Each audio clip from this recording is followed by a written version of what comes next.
just a technical thing that he's got some transliterations in here, and so actually, oh yeah, Nasaf, yeah, so right before the Hebrew, we have some transliterations. So I would suggest removing those. And then paragraph 5 discusses the Lord as the exalted King, and Fadinel mentions that this could be,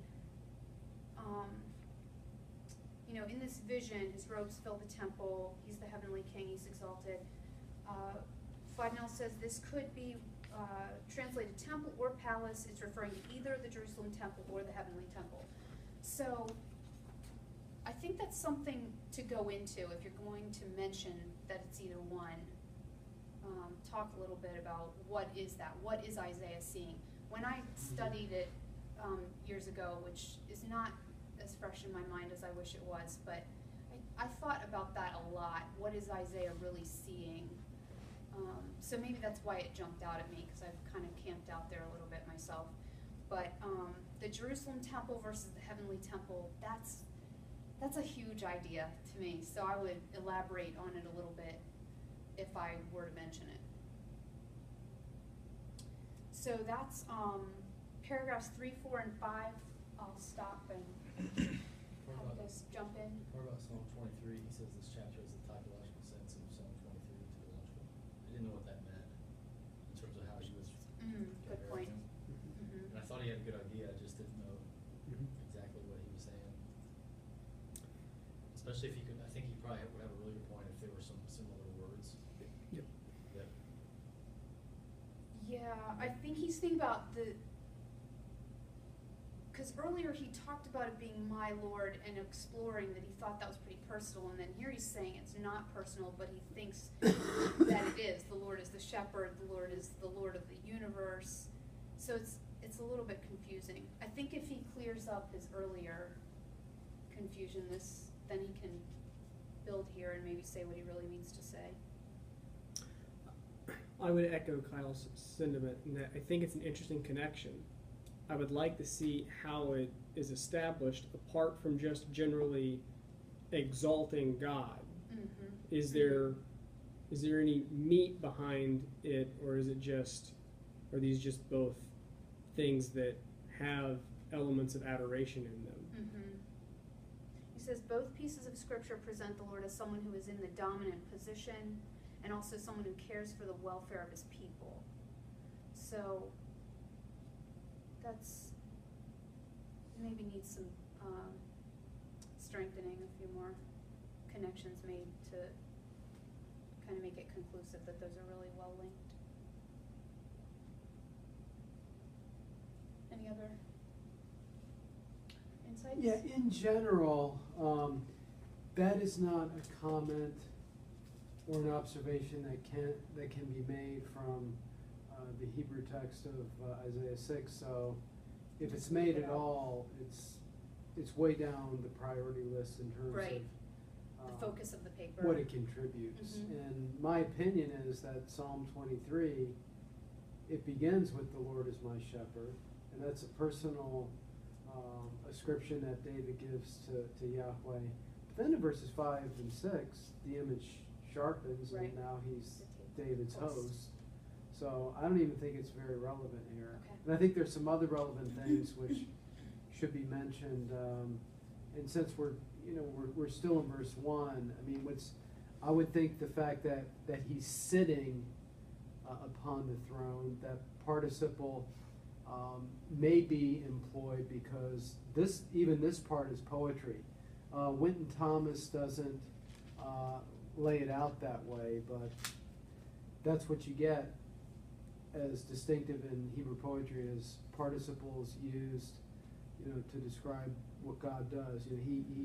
He is in charge continually because he's sitting upon the throne, high and lifted up, and the train of his robe was filling the temple. I would mention filling from the get-go because that's a real. And Fadinel and I talked about this. I think he just ran out of time. Thematic verb. Yeah, and it denotes control. Control. You know, even in Ephesians 5:18, do not be drunk wherein is excess, but be filled with the Holy Spirit. So you're going to see that 2 other times, and that's the theme of this passage, is that God is in control. And He does go into that a little bit in the next paragraph. yeah, he does. But I mean, to raise it right in at least lexically, if this is your first point. Your first encounter with Mem Lamed Aleph, you know, to kind of beef up your comments regarding the lexical domain, or pastiche of possibilities of how we could translate Mem Lamed Aleph, because and this is why we study Hebrew, because someone looking at their English Bible, they're not going to see the significance of that. But, you know, Right. you see, you know, possibilities in hallowed or BDB, then it starts to open your mind. Oh, this is saying that he's, you know, the train of his robe is filling the temple. He's in control of the temple. Things are not out of control. So I think it's, you know, right from the get-go, jump into that and lose the reference to Psalm 23 in terms of Right. space management. Yeah, the paragraph about Malay is pretty short. Yeah, so it That could be needs beefed up. beefing up. And then just, the location of the Haykal, where that is. And, you know, if you raise the millennial, that would open up the possibility with the millennial temple, which is discussed in Ezekiel 40 to 48. But I tend to think it's the heavenly temple. I do too. Yeah. Yep. Okay. Then paragraph 6, so this is at the bottom of page 5. He talks about the humility of the seraphim. Yes, beings. There are some confusing sentences to me in here. Hey, Fred. Hi, Fred. Yeah, and even the use of seraphim is kind of a mismatch, because im is the plural in Hebrew, but it's not the plural in English. So if we're going to be consistent, we should call them seraphs. Okay, I have to change my vote on that, because I addressed that later in my PowerPoint, and I was voting for seraphim. Because he Well, goes back that's and okay. forth a little bit, so I was just saying pick one. But I mean, since he's writing the paper to English speakers, Right. we would call those seraphs, right? I wanted your opinion on that, because I was thinking that seraph is a transliteration in the first place. So to say seraphs sounds like it's mixing the transliteration with an English And the Bible translation Plural? says seraphim, right? of seraphs, to add S to the end of a Well, the Old King translation. James says seraphim. Does it really? It does. The Old King James has im and s. So I was thinking seraphs, but that's why I wanted your opinion. Seraphs to me sounds funny, because if we're transliterating and then we add an English S on the end to make it plural, that makes But if you I'd say seraphim. if you tried to write strictly in English, you couldn't write burning ones, because there are some biblical words You couldn't write which, what? because we don't have a receptor word, like even for materials, like you have almug wood. What is almug Right. wood? It doesn't exist, but it's the Hebrew word almug, and so we say Right. almug wood. Right. So that's what I would see happening here, because it leaves open the range of possibility of what a seraph is, because seraph means to burn, right? So you wouldn't say burning ones. I would think seraphs would be proper. Okay. I wasn't sure about But I that. mean, unless you're I just assuming knew we that everyone should pick reading this one. paper is so literate they can mix and match, but typically it's erroneous to do so. Like the classic example in Israel, shekalim or dallarim. You know, it makes you laugh because we don't say dallarim, but that's what they say. Because they know the Hebrew plural, but that's what they'll tell you. They'll say, you want to pay in shekalim or dallarim. How can you call them dallarim? They're dollars, you know, but it's kind of funny. But anyways, it's not a big deal, but something to think about. Well, in that example, Right. you're saying, well, maybe I. Shekalim is all Hebrew, Right. and dallarim And is you're saying it should be called dollars instead of dollarim? Oh yeah. Well, that would be like using seraphim here, because their host language is Hebrew, and you're saying they should take the English word and use the English plural in the Hebrew host language. So actually, I mean, with that argument, seraphim would be right. And I mean, I know that we do it with other words like alumnus, no. alumni. Well, no, but he's speaking to an English speaker. And No, I understand. Fadinel is writing to But an the word English is not reader. English, and so you pluralize it using the plural form. Dollar is English. No, seraphim. Yeah, but what I'm saying is the reason we keep seraph as is because to say burning one, you Okay. could say burning one, but it is a common convention to keep mysterious foreign language words transliterated because we don't have an acceptable. Yeah. You could say angels if you consider them angels. Don't they, forgive me if I'm oversimplifying this, but don't they become de facto English They words do, at that point? yeah, Just they like do. baptize? Right, Like, we don't feel the need to Right. continue the right. need to use Immerse. Greek Right. endings for the word baptize, Right. even though it's originally a Greek word. It has become a de facto English word that Right. we now add our English. Yeah, but that same argument doesn't work with every example, alumnus, alumni. Well, You know. well, every parable breaks down at some point. Right. Well, but I'm just trying to say that typically we do use the host language plural when we have singular plural words, and many other examples. So I would have gone with seraphim. I don't really care, but I would have gone with seraphim, and to me it makes sense. But I've never heard of seraphs. But yeah. I'll tell you what, when people hear a mighty fortress is our God, cherubim and seraphim, do they know what they're saying when they're saying cherubim and seraphim? If they know Hebrew, they do. If they know English, Yeah. they don't know. That means multiple ones. Cherub is definitely It's a used transliteration. in English. Like, no one has any confusion Sure. with that. So I would think that cherubim and seraphim would follow the same convention. And if I say Right. So cherubs, the important thing is that we choose Cherubs, one, so, cherubs communicates more clearly that you're telling the person there are multiple cherubs. So That would it's just you're bending over backwards by saying seraphs, because you're not taking for granted the person knows that the eam is the plural ending. Is all I'm saying. Do you want to weigh in, Brad? Or? Do y'all have a vote? I'm It seems changing like, my It seems vote. like there's some inconsistency, because as soon as you put a little bit of black and white on it, I mean, I kind of agree that I would use serifs, but Okay, I mean, I can see your point, but at the same time. sure. It's I guess the important thing is to use Cherub- one thing cherub- throughout. cherub That's is the one. Yeah. yeah. Cherub is different, because cherub is used like synonymously like baby or young one, right? And that doesn't hold the same, at least in modern English, it doesn't hold the same meaning as.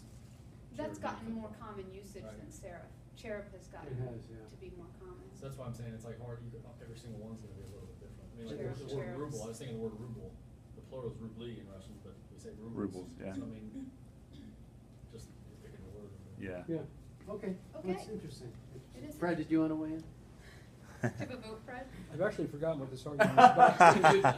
Is it Whether the it be difference between seraphim, and seraphs? Yeah, he used, found now on the bottom of page 5, says verse 2 describes the humility of the seraphim, but apparently in other places he used seraphs. Is that right, Joey? Yes, and I just make a point later in my PowerPoint that he should pick one. And I was thinking seraphim because I'm thinking in terms of the Hebrew. And I was thinking seraph plus S is mixing them up, but as I listen to the discussion, I get why, like you're saying, rubles and, at any rate, I'm just suggesting you pick one. It's not a big point. But, The deciding factor would be how cognizant your reader is Right. that eam is plural Is- in English, Is- because the paper is an English paper. right. Is seraph ever used in the singular? Wouldn't that make a difference as well? It is. Is it collective versus if it's actually is You mean in the Bible? in the Bible? I believe it is.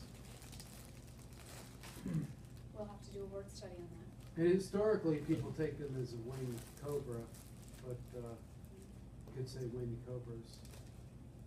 Cobras? Or winged, Oh. or winged sphinx is another one. CI has it as winged sphinx. This sentence I found confusing. Fadinel says, such angelic manifestation was very important for the people of Israel because the Lord was seeking ways to bring them back to himself and to preserve them from the calamity that God warned them about in the 5 previous chapters. I don't see a connection with the angels and the people. It looks like the connection is with Isaiah being cleansed and things like that, so, I guess I would leave this out. I wouldn't say it this way if I was going to explore what the angels are doing there. I wouldn't connect them to the people. I don't think it can be held Well, up. I think there's a tighter correlation scripturally. What do people think that would be? Between angels and the presence of God, in terms of what, in terms of the temple?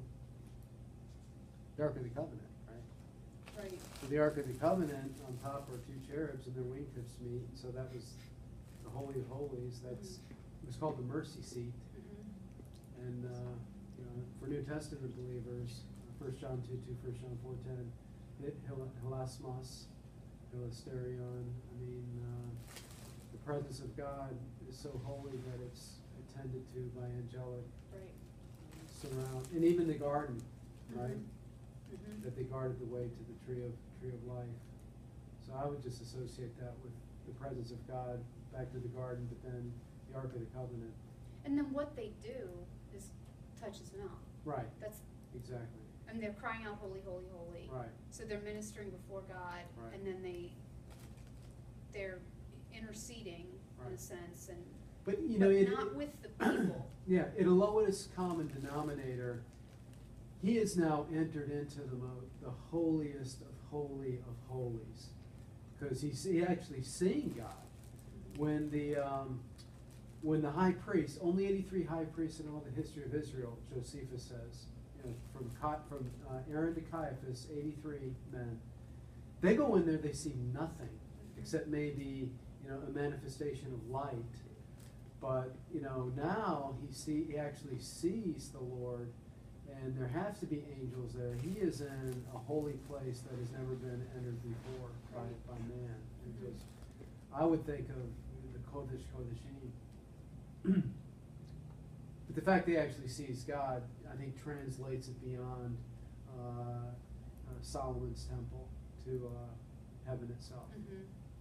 I do too. So, should we take a break? 7:45? That'd be good. Okay. Yeah, that'd be good, yeah.